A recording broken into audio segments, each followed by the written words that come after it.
was an idiot when I started. Felt that. And it all happened by accident, if I'm being honest. God has a plan, and I was just, part of that. When I was 18, graduated high school, I had some money saved up. I also had some money from an insurance settlement from a car accident I was in, but I had like 20, 30 grand. Yeah. And I worked at McDonald's and Diebold Orchard, saved up enough money. Bro, I work at Diebold. Yeah. we crossed paths multiple times, I'm sure. Let's go. And we found a house. This was in 2011. I bought my first home and found a house. They were asking like 40 grand for it. I offered them 20 cash and they took it. And it was a dump. Like, it was bad. Yeah. But my dad, I grew up helping him work on homes all the time. Since I was like 5 years old, I was his gopher. It was go for this, go for that. Yeah. And bought that house for $20,000. Over the course of about 2 years, I stuck another 20 grand into it out of my pocket.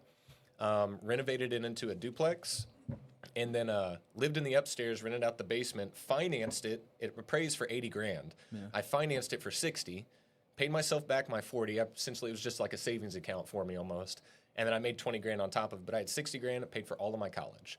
And then I rented out the basement to friends and my fraternity brothers for about $600 a month. My mortgage at that time on 60 grand with my taxes and insurance and with utilities to live in that house was about $600 a month. So I lived there for free all through college. Dang. That's awesome. And then when I moved out, this was when it really hit me. I moved out about 2 or 3 years later. I was a junior in college, and I bought another house.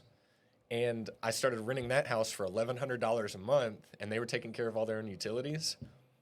And I was like, oh, you can really make some money doing this. Like, holy cow, my mortgage was $450 a month, right? Sheesh. And I was making $1,100 a month gross on it. Well, I became really good friends with a guy named Joe Itzaro here in town. He owns Athena Property Group. He has about 400 doors. He's been very influential in this town, but he became a mentor of mine. He's become a good friend of mine over the last decade or so. And when I first got that duplex, situated, he was like, just rent out the basement. And I go, I don't know how to do that. And he's like, well, here's a lease. Here's how you do it. And I was like, cool. Yeah. And then it just started from there. I made a lot of mistakes. I probably could have made way more money if I really knew what I was doing. But Joe helped me out with my future investments. I learned from those mistakes, and now I take those mistakes and help other people not make the same ones, So That's awesome. But yeah, that's how I got started in real estate. I eventually ended up getting my real estate license because I saw how much money my realtor was making on all my sales.